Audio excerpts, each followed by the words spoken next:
Hi guys, good morning आप सभी को। तो मैं जिम से स्टार्ट कर रही हूँ। ये आज की वीडियो नहीं है, फ़िलहाल तो ये 22 का वीडियो है।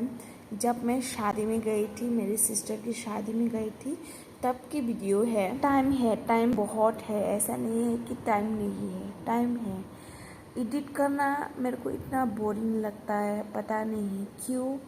फिर भी वीडियो जब बनाया है तब तो एडिट करना तो पड़ेगा। आप लोगों को दिखाने के लिए बनाया है तो एडिट करना तो पड़ेगा ही, है ना।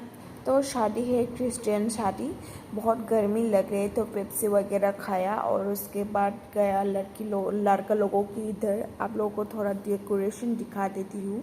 आप लोग कमेंट करके बताना कि डेकोरेशन कैसा हुआ। मेरे को तो बहुत अच्छा लगा। और ये मेरी 3 बार अटेंड है क्रिश्चियन शादी में।